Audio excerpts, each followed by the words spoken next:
So to haunt my doll's house, I looked at Atmos FX because they do large scale decorations, but you can also shrink these down to fit in your doll's house.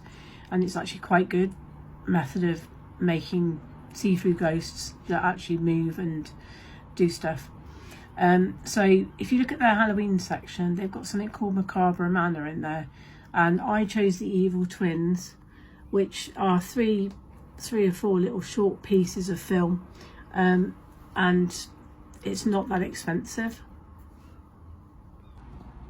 I also used the Sinister Spinster decoration because she was kind of like very see-through and weird, and I thought she was great because she did various things and wasn't too scary, because although I want scary, I don't want too scary because I've got kids around and stuff, so I didn't want to frighten them. So she was a quite good one as well. She was slightly more expensive, but I think she was worth it because there's quite a few pieces of film there which you can use. So anyway, you download them. It's best to download them to a computer because I don't think they download very well to any kind of mobile device. You can then transfer it to your mobile or to iPad or whatever you want to use in your house for decoration.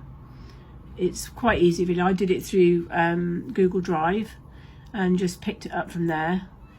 I downloaded it into Google Drive and then I took it onto CapCut and used the footage in there. It was quite easy to do really, and I'm not very good with things like that. Once I'd got the footage on the phone, the next step was to actually get it into the house.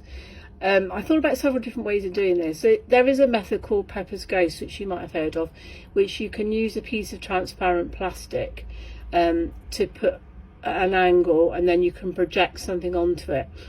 I didn't want to use that method because I didn't have anywhere to hide my phone, because obviously you need to have your phone at a certain angle as well. It wasn't that easy to hide it really.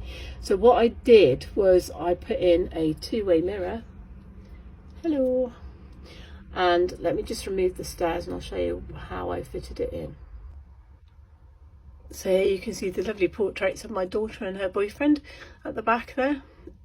Two more residents. Well, they're not residents of the house, but they're in the story.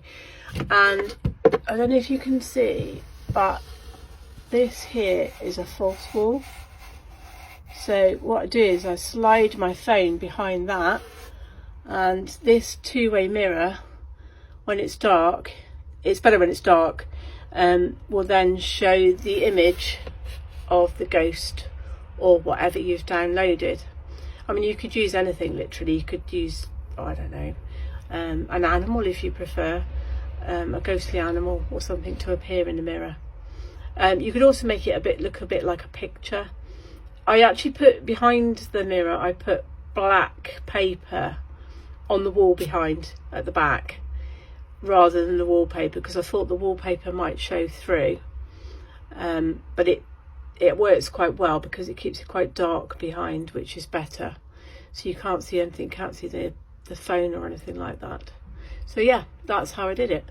I hope that helps. If you've got any questions, just let me know. It's reasonably easy to do. As I say, if I can do it, anybody can do it.